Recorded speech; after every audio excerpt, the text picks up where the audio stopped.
Hello everyone, welcome to magnet brains. My name is Hemant Tumre और मैं हूं आपका नया केमिस्ट्री टीचर। आज मैं आप लोग के लिए लेके आ रहा हूं क्लास 11th की केमिस्ट्री फुल टू एनसीईआरटी, जिसमें अपन आज बहुत कुछ देखने वाले हैं। आज मैं आप लोग को लेकिन सिर्फ इतना बताऊंगा कि एनसीईआरटी में कौन कौन से चैप्टर्स हैं और उन चैप्टर्स के अंदर अपन को क्या क्या टॉपिक्स देखने हैं, क्योंकि कुछ टॉपिक्स बहुत ज्यादा इंपॉर्टेंट होते हैं और कुछ कम इंपॉर्टेंस होते हैं। ऐसा नहीं है कि कम इंपॉर्टेंस है तो उसमें अपन पढ़ेंगे नहीं, पढ़ना तो उसको भी है, लेकिन ज्यादा इंपॉर्टेंट वाले को ज्यादा ध्यान देने वाले हैं। तो बिल्कुल समय ना व्यर्थ करते हुए अपन बस उसको फोकस करते हैं और अपन देखना चालू करते हैं अपने टॉपिक वाइज ओवरव्यू कि क्या क्या इसके अंदर अपन को देखना है। चलिए तो आ जाइए जल्दी फटाफट एकदम। ठीक है, तो ये है अपना केमिस्ट्री का ओवरव्यू। केमिस्ट्री के ओवरव्यू में सबसे पहले जो पहला टॉपिक अपना आता है वो है some basic concept of chemistry. First chapter है सर पहला। इसमें भी अगर आप ध्यान से देखें तो क्या वर्ड लिखा हुआ है? Basic concept. अब मैं अगर आपको बोलूं सर केमिस्ट्री वैसे तो 11th में आ गई है, 10th में तो क्या था कि एक साइंस की बुक थी, 9th में भी साइंस की बुक थी, 8th में भी साइंस की बुक थी, लेकिन उसमें कुछ ना कुछ केमिस्ट्री के टॉपिक हुआ करते थे। टॉपिक का मतलब जैसे उसमें आप कभी स्टेट के बारे में पढ़ते थे, कभी छोटा मोटा एटम पढ़ लेते थे, कभी मॉलिक्यूल पढ़ लेते थे, तो वो सब इसके अंदर भी मिलेगा। ठीक है, लेकिन इधर से ही लेके अपन की जो मेन केमिस्ट्री है उसके बीच में अपन को क्या करना है, एक लाइन बनानी है, जो कि अपन इस चैप्टर में देखने वाले हैं। ठीक है, तो बिल्कुल बेसिक से लेके जाएंगे इस चैप्टर के अंदर और एकदम एक्सट्रीम लेवल तक जाएंगे। बहुत छोटे से छोटे कैलकुलेशन से लेकर हायर लेवल के कैलकुलेशंस तक भी अपन इसके अंदर देखेंगे। तो स्लाइटली आपको मैथमेटिक्स भी मिलने वाली है। चलिए तो इसके टॉपिक्स देख लेते हैं। सबसे पहले तो इंपॉर्टेंस ऑफ केमिस्ट्री देखेंगे कि क्या है केमिस्ट्री का इंपॉर्टेंस वगैरह, तो वो सारी चीजें देखने वाले हैं। फिर ये देखिए नेचर ऑफ मैटर। मैटर के नेचर क्या होता है, मैटर कितने टाइप्स के देखने को मिलते हैं, वही सॉलिड, लिक्विड, गैस और भी थोड़े से कुछ हैं इसके अंदर जो अपन को देखने को मिलेगा। दूसरी बात, properties of matter and their measurements. ठीक है, मतलब मैटर की प्रॉपर्टीज और उसके मेजरमेंट कैसे करेंगे उस पर अपन को बात करनी है। दूसरी बात करें अनसर्टेनिटी इन मेजरमेंट। जब भी अपन मेजरमेंट करते हैं तो उसमें भैया थोड़ी बहुत गलतियां भी होती हैं। गलतियां मतलब एरर जिसको कहते हो, तो वो एरर्स को भी अपन को समझना है, इसलिए अपन ने क्या लिखा है, अनसर्टेनिटी इन मेजरमेंट्स। दूसरी बात अब क्या है सर, ये laws of chemical combination. Laws of chemical combination sir, laws आ गए सर, एटम ने केमिकली कंबाइंड हुए या मॉलिक्यूल कभी केमिकली कंबाइंड हुआ तो किसी लॉ के तहत ही तो हुए होंगे। वो लॉज क्या है वो इसके अंदर मैं दिखाने वाला। ठीक है, फिर देखिए कौन है, डाल्टन्स एटॉमिक थ्योरी। सर आ गया पहला बंदा अपने पास, कौन है, डाल्टन। कुछ बातें कही थी इसने एटम के बारे में, कुछ बातें एक दो थोड़ी सी गड़बड़ भी हो गई थी, लेकिन बाकी एक नंबर बातें कही थी, वो बातें भी देखने वाले। पहली थ्योरी जो अपने पास आएगी 11th के अंदर वो कौन सी है, डाल्टन एटॉमिक थ्योरी। दूसरी बात, atomic masses and molecular masses. Atomic masses and molecular masses. Atomic masses मतलब जो एलिमेंट का मास, जैसे कि सोडियम कितना होता है 23 ग्राम। मॉलिक्यूलर मासेस H2O का कितना होता है 18 ग्राम। तो जब अपन कंपाउंड्स के मास निकालते हैं तो उनको मॉलिक्यूलर मासेस कहते हैं और एटम्स के निकालते हैं तो उनको क्या कहते हैं, एटॉमिक मासेस। ये भी मैं आपको आगे बहुत अच्छे से डिटेलिंग में बताने वाला हूं। दूसरा सर इंपॉर्टेंट, मोल कंसेप्ट। इस चैप्टर को दूसरा नाम यही है, क्या है, मोल कंसेप्ट। ये बहुत इंपॉर्टेंट चीज है, ये आपको पता होनी चाहिए कि मोल कंसेप्ट क्या होता है। बेसिकली ये जाएगा अपना सबसे बढ़िया टॉपिक, इसमें मजा आने वाला है। ये अगर मैं आपको बोलूं तो आप थोड़ा स्टार मार्क भी कर लीजिए कि अगर आप कॉम्पिटिटिव के हिसाब से भी देखें तो मोल कंसेप्ट सबसे इंपॉर्टेंट टॉपिक है इसके अंदर, जो कि अपन को देखने को मिलने वाला है। ठीक है, एंड मोलार मासेस वो तो अपन देख ही लेंगे। आगे देखते हैं थोड़ा सा आगे। अगर आप देखें तो percent composition. Percent composition sir मतलब जैसे मान लो कोई मैंने आपको एक कंपाउंड दे दिया, जैसे कि दे दिया मैंने आपको NaOH। क्या दे दिया आपको मैंने, NaOH। अब इस NaOH में Na का क्या परसेंटेज है, ऑक्सीजन का क्या परसेंटेज है, हाइड्रोजन का क्या परसेंटेज है। जब मैं इनके कैलकुलेशंस करूंगा तो इनको क्या कहूंगा मैं, परसेंट कंपोजिशंस।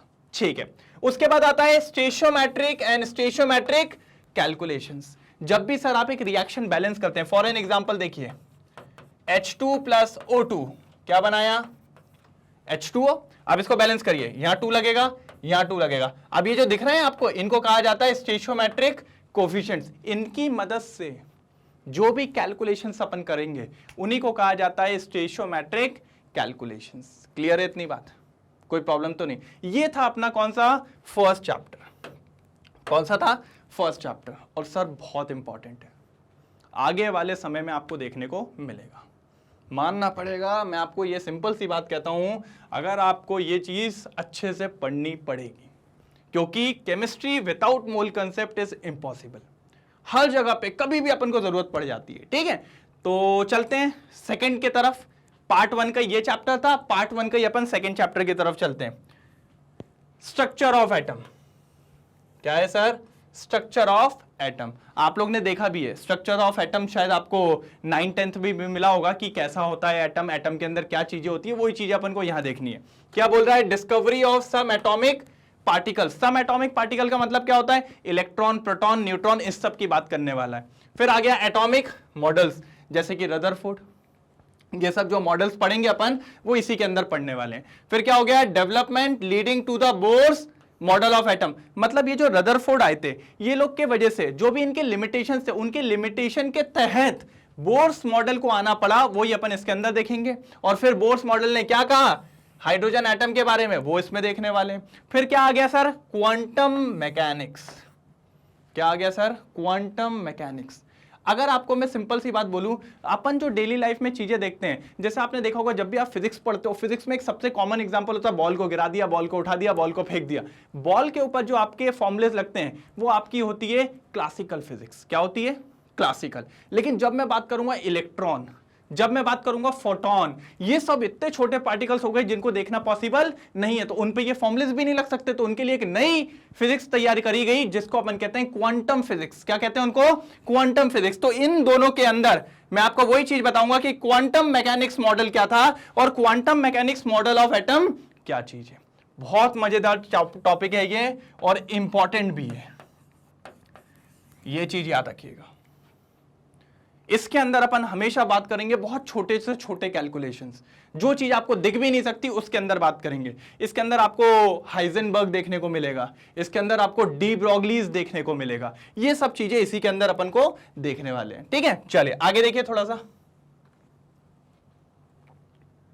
तो यही था सेकंड चैप्टर में। अब आता है अपने पास चैप्टर नंबर 3। क्या है? Classification of elements and periodicity in properties. अच्छा, ये भी आप लोग थोड़ा सा देख चुके हैं, शायद 10th में चैप्टर नंबर 5 हुआ करता था, पीरियोडिक क्लासिफिकेशन ऑफ एलिमेंट, वो यहां पर है, लेकिन यहां पर थोड़ा सा अच्छा लेवल है, यहां पर थोड़ा सा लेवल अच्छा है। पहले तो वही बात हो गई कि एलिमेंट्स को क्लासिफाई क्यों किया गया, जो कि मैं आपको बताऊंगा, वही फिर जेनेसिस ऑफ पीरियोडिक क्लासिफिकेशंस, फिर मॉडर्न पीरियोडिक लॉ क्या था, जो अभी अपना present form of periodic table है वो क्या था, ये सारी बातें करेंगे। फिर आपने पढ़ा होगा आपके पास एक पीरियोडिक टेबल होता है, उसमें कई सारे एलिमेंट्स होते हैं, तो जो एलिमेंट्स 100 के ऊपर होते हैं उनका नामकरण कैसे करेंगे? नामकरण मींस नोमेनक्लेचर।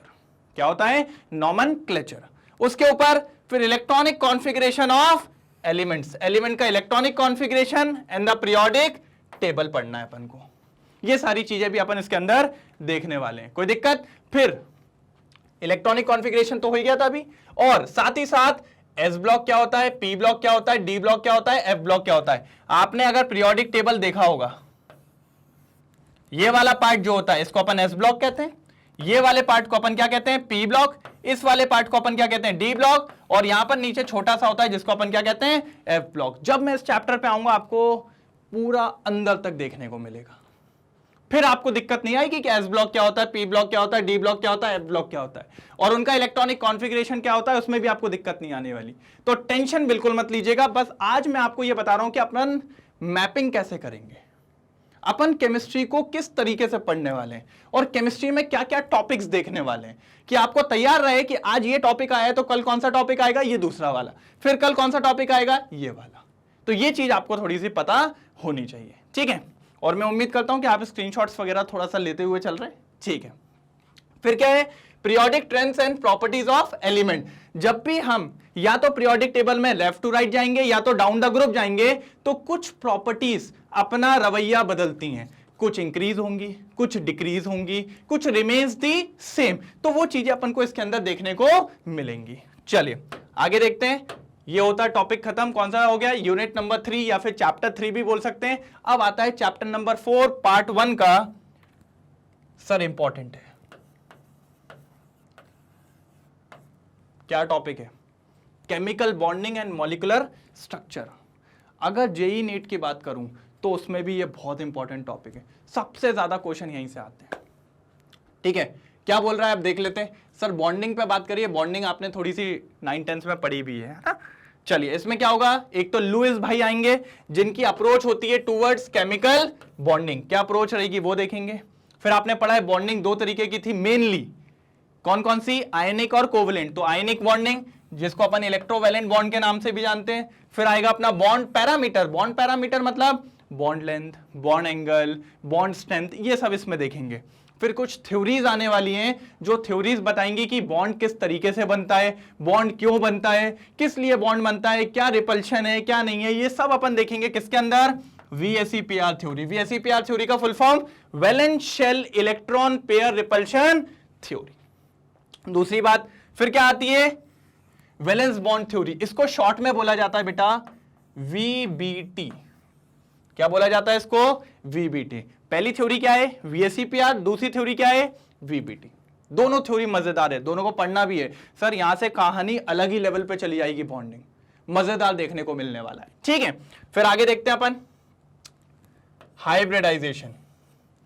VSEPR आया, फिर VBT ने अपनी कहानी दी, उन दोनों की कहानी को थोड़ा सा मिला दिया गया तो सबसे बेटर कहानी आई जिसका नाम था हाइब्रिडाइजेशन, ये भी अपन देखेंगे। फिर उसके बाद कौन आया, मॉलिक्यूलर ऑर्बिटल थ्योरी, इसको भी शॉर्ट फॉर्म में बोला जाता है MOT। ठीक है, क्या बोलते हैं, MOT। फिर आता है bonding in some homonuclear diatomic molecule, ये देखने वाले हैं। तो भैया होमोन्यूक्लियर डायएटॉमिक मॉलिक्यूल्स क्या होते हैं, जब अपन इस टॉपिक पे आएंगे तो इसको अपन अच्छे तरीके से देखने वाले हैं। फिर मैंने अभी आपको कहा आपके पास बॉन्डिंग दो तरीके की होती है, कौन कौन सी सर, आयनिक, कोवलेंट, और एक और देखिए कौन सी बॉन्डिंग है सर, हाइड्रोजन बॉन्ड। अब हाइड्रोजन बॉन्ड कब बनता है, कैसे बनता है, किसके साथ बनता है, वो चैप्टर के एंडिंग में देख लेंगे जब अपन कौन सी यूनिट पे आएंगे, चैप्टर नंबर 4। कोई दिक्कत, चलिए तो ये बात थी किसके पास, अपने चैप्टर नंबर 4 की। अब अपन देखते हैं कौन सा, चैप्टर नंबर अपना 5 जिसका नाम है थर्मोडायनामिक्स। चलिए तो फिर आप देखते हैं थर्मोडायनामिक्स के अंदर क्या क्या है ना, इसको भी थोड़ा सा समझ लेते हैं फटाफट। चलिए सबसे पहला आता है बेटा थर्मोडायनामिक टर्म्स। अब इसमें क्या होगा सर, तो इसमें शायद सिस्टम के बारे में बात होगी, यूनिवर्स के बारे में बात होगी, सराउंडिंग के बारे में बात होगी, और जहां तक मैं जानता हूं शायद थोड़ी बाउंड्री के बारे में ही बात होगी। ठीक है, वो देख लेंगे। फिर उसके बाद अपन क्या देखने वाले हैं, एप्लीकेशंस। क्या देखने वाले हैं, एप्लीकेशंस। फिर आएगा अपना measurement of delta U and delta H। Sir ये दोनों क्या है, तो मैं इसका भी सिर्फ नाम बता रहा हूं, लेकिन जब अपन आएंगे तभी अपन बात कर पाएंगे। ठीक है, तो डेल्टा U जो होता है इसको अपन कहते हैं internal energy, change in internal energy. फिर डेल्टा H क्या है सर, तो ये होता है चेंज इन इंथैल्पी। क्या होता है sir, change in enthalpy. Sir एक बात याद रखिए, 11th में आप ये वर्ड काफी सुनने वाले हैं, क्या, इंथैल्पी, बहुत कॉमन वर्ड है जो कि अपन को देखने को मिलेगा। चलिए आगे क्या है, इंथैल्पी चेंज, मतलब जब एक रिएक्शन हुई है ना, तो रिएक्शन जब होती है तो या तो उसमें एनर्जी लगती है या तो एनर्जी निकलती है। आपने दो टाइप की रिएक्शन पढ़ी होगी 10th में, कौन कौन सी, एक्सोथर्मिक और एंडोथर्मिक। तो भैया उसी केस में जो एनर्जी का चेंज होता है उसी को अपन नाम देते हैं क्या, इंथैल्पी चेंज, जो कि अपन पढ़ने वाले हैं। फिर इंथैल्पी भी जो होती है वो डिफरेंट टाइप ऑफ रिएक्शंस की होती हैं, जैसे कि enthalpy of combustion, enthalpy of hydration, enthalpy of solution, enthalpy of atomization and so on, बहुत सारी चीजें इसमें अपन देखेंगे। फिर आता है बेटा स्पॉन्टेनिटी, ये क्या है तभी बताऊंगा। फिर gas free energy and equilibrium, इस पे भी अपन बात करेंगे। बस यहां पर ये चैप्टर फिनिश, इतने आप 5.7 तक गए, आपका चैप्टर ये फिनिश हो जाएगा। लेकिन वो लगता अपन को ऐसा है, लेकिन चैप्टर बड़ा है, चैप्टर बड़ा है, ये नहीं कि बस 5.7 और चैप्टर फिनिश, नहीं, लगेगा, समय लगेगा सर। ठीक है, तो ये हो गया अपना चैप्टर नंबर 5, कौन सा, थर्मोडायनामिक्स। अब अपन आगे बात करते हैं। सर अगला जो चैप्टर आ रहा है ना, मानना पड़ेगा, क्या नाम है, इक्विलिब्रियम। अभी आपको याद हो तो मैंने चैप्टर नंबर 4 को बोला था मोस्ट इंपॉर्टेंट टॉपिक या मोस्ट इंपॉर्टेंट चैप्टर, ये उससे भी इंपॉर्टेंट, फेवरेट है नीट वालों और जेई वालों का, तो आना ही आना है, कुछ भी आप कर लो, इससे तो क्वेश्चन पूछना ही पूछना है। और चैप्टर भी बहुत बड़ा है ना, कुछ नई चीजें देखने को मिलेगी। इसके बारे में अपन ने कुछ भी नहीं पढ़ा, ना 8वीं में, ना 9वीं में, ना 10वीं में, पूरा का पूरा चैप्टर अपन को नया मिलने वाला है। ठीक है, तो देख लेते हैं क्या क्या इसके अंदर ओवरव्यू में है। एक तो पहली बात equilibrium in physical process, physical process में इक्विलिब्रियम होता क्या है, और फिर केमिकल प्रोसेस में जिसको अपन डायनामिक इक्विलिब्रियम के नाम से जानेंगे वो भी अपन देखने वाले हैं। दूसरी बात, laws of chemical equilibrium, chemical equilibrium के लॉज क्या होते हैं, और वहीं से अपना एक वर्ड आएगा जिसको अपन कहते हैं इक्विलिब्रियम कांस्टेंट। क्या कहते हैं? Equilibrium constant. फिर आपके पास दो वर्ड आएंगे, होमोजीनियस और हेट्रोजीनियस। बस इतना बताऊंगा, होमोजीनियस का मतलब होता है सेम, हेट्रो का मतलब होता है डिफरेंट। लेकिन अब होमोजीनियस इक्विलिब्रियम और हेट्रोजीनियस इक्विलिब्रियम क्या होता है? नहीं, बाद में। फिर आता है अपना एप्लीकेशंस ऑफ इक्विलिब्रियम कांस्टेंट, इस पे अपन को थोड़ी सी बात करनी पड़ेगी। फिर आगे चलते हैं थोड़ा सा,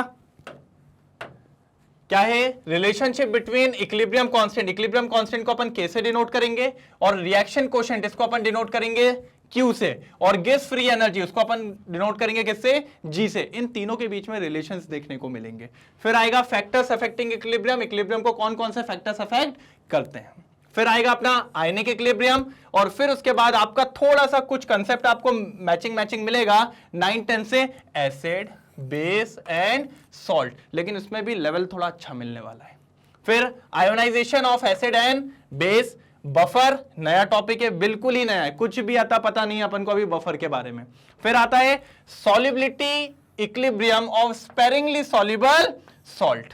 यहां से फिर अपन किस पे चले आएंगे? सॉल्युबिलिटी पे। कहां चले आएंगे? सॉल्युबिलिटी पे, ठीक है। और यहीं पर अपना चैप्टर क्या हो जाएगा? फिनिश।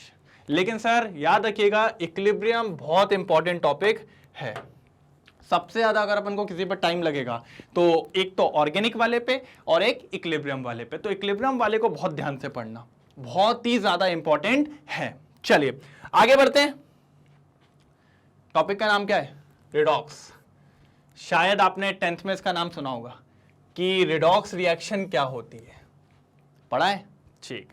फिर आपने यह भी सुना होगा कि ऑक्सीडेशन क्या होता है और रिडक्शन क्या होता है। तो अगर आपको पता है तो प्लीज थोड़ा सा कमेंट में आ जाइए, और ऑक्सीडेशन और रिडक्शन क्या होता है शॉर्ट में थोड़ा थोड़ा बता दीजिए जल्दी से एकदम। चलिए फिर अगर आप ध्यान से देखें तो redox reaction in terms of electron transfer reactions, ये भी देखेंगे अपन कि अपन जब भी रिएक्शंस को बैलेंस वगैरह करने का काम करते हैं तो कौन से मेथड्स को यूज करते हैं, वो इसी के अंदर मिलेगा। फिर आता है अपना ऑक्सीडेशन नंबर, इसी में अपन थोड़ा सा मैं आपको वैलेंसी के बारे में भी बात करूंगा। फिर आ गया अपना redox reaction and electrode process. ये वाला जो टॉपिक है ना बेटा, ये टॉपिक बहुत इंपॉर्टेंट है पढ़ने के लिए। क्यों? क्योंकि ये सीधा सीधा 12th में आपको मिलने वाला है। 12th में एक चैप्टर होता है इलेक्ट्रोकेमिस्ट्री, ठीक है, उसमें ये टॉपिक पूरा काम में आएगा, तो इसको पढ़ना बहुत ज्यादा इंपॉर्टेंट, ठीक है। तो ये अपना था रिडॉक्स, थोड़ा सा छोटा टॉपिक है, लेकिन ये वाला जो सेगमेंट है इसमें अपन को बैलेंसिंग करनी पड़ेगी, और बैलेंसिंग जो है वो मजेदार है, मजा आने वाला है इस टॉपिक में, ठीक है। चलिए तो ये हो गया अपना कौन सा? रिडॉक्स। आगे बढ़ते हैं थोड़ा सा। तो ये लीजिए सर, आ गए अपन अपने बहुत इंपॉर्टेंट चीजों पे, जिसका नाम होता है ऑर्गेनिक केमिस्ट्री। आप लोग सुनते भी होंगे, आप लोगों ने सुना होगा लोगों से, अरे केमिस्ट्री बहुत टफ है, केमिस्ट्री बहुत ये है, केमिस्ट्री वो है। नहीं, केमिस्ट्री बहुत मजेदार है, बस फर्क होता है सर आपको देनी पड़ती है प्रैक्टिस। क्या देनी पड़ती है? प्रैक्टिस। सर आप ये मान लीजिए जितने लोग भी सिलेक्शन लेते हैं, या तो 12th में बहुत अच्छा स्कोर करते हैं, लगभग 95 प्लस मार्क्स या 95 प्लस %, या नीट सिलेक्शन करते हैं या जेई सिलेक्शन करते हैं, उसमें अगर उनका सिलेक्शन हुआ है तो आप पूछ लीजिएगा उनकी केमिस्ट्री स्ट्रांग होगी। अगर आपके केमिस्ट्री में मार्क्स नहीं आए तो ना तो आपके 12th में परसेंटेज बनेंगे, ना आपका जेई निकलेगा, ना आपका नीट निकलेगा। सबसे इंपॉर्टेंट अगर कोई सेगमेंट आपका है तीनों में, चाहे वो फिजिक्स केमिस्ट्री मैथमेटिक्स हो या फिजिक्स केमिस्ट्री बायोलॉजी हो, तो वो होना चाहिए क्या? केमिस्ट्री। बाकी कोई धोखा दे देगा लेकिन केमिस्ट्री कभी नहीं देगी। बट हाँ, आप नियम से उसको पढ़िए। अगर आपने नियम से उसको पढ़ा तो ये गारंटी देता हूं मैं आपको कि उसमें आपको दिक्कत नहीं आने वाली। और मैं आपको यही बता रहा हूं कि अब से आपको रेगुलर वीडियोस मिलने वाले हैं पूरी क्लास 11th के, तो बस आप मेरे साथ और मैग्नेट ब्रेन्स के साथ बने रहिए, अपने कंसेप्ट क्लियर करते चलिए। कुछ भी डाउट हो, कोई भी प्रॉब्लम हो, आ जाइए आप किस पे? कमेंट सेक्शन पे और डाल दीजिए, ठीक है। तो चलो पहले खत्म कर लेते हैं ये वाला टॉपिक। अपन क्या है? Organic chemistry.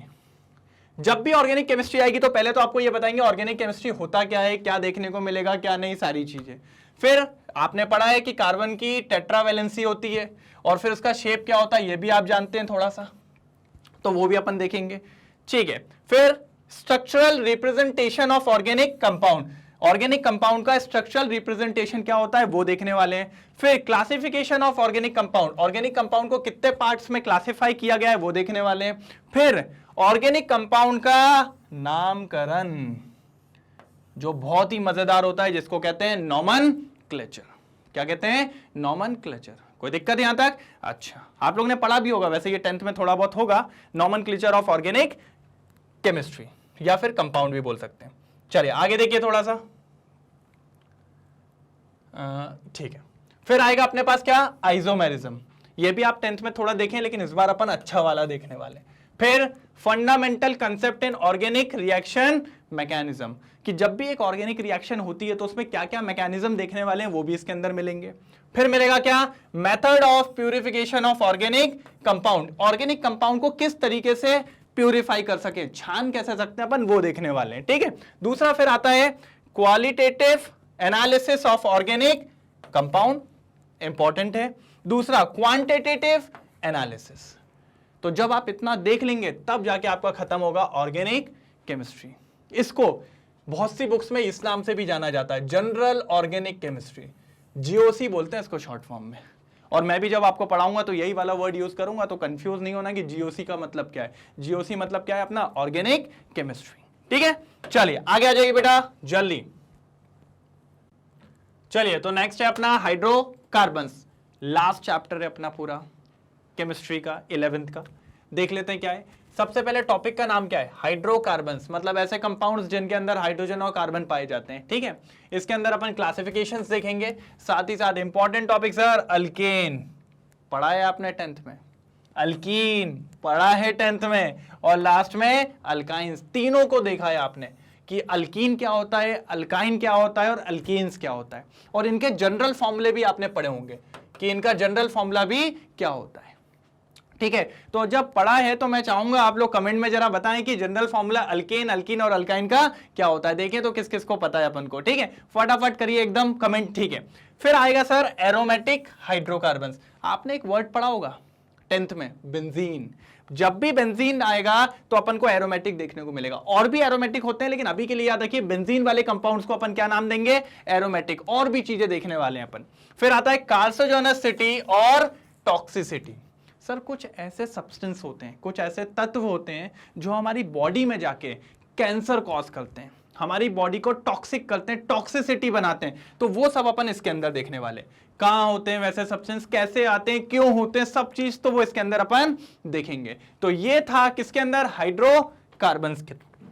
किसके अंदर सर? हाइड्रोकार्बन्स के अंदर। और ये था आपका पूरा का पूरा ओवरव्यू केमिस्ट्री में, चैप्टर नंबर 1 से लेकर चैप्टर नंबर 9, जो कि 2 पार्ट में है, पार्ट 1 पार्ट 2, जो कि अपन को पूरा देखना है।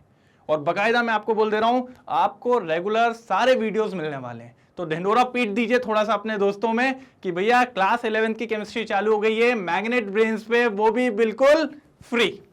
और आप ये सब तो YouTube पे देख ही लेंगे, लेकिन और भी अगर आप चाहें तो मैग्नेट ब्रेन्स की वेबसाइट पे जाइए, वहां पर आपको और आसानी से सारे वीडियोस मिल जाएंगे। फिर से देखना चाहें तो भी आप वहीं पर जाइए और आसानी से आपको सारी चीजें मिलने वाली है। तो बस रेडी रहिए नेक्स्ट वीडियो के लिए जो कि आपके पास आने वाला है। Okay, thank you.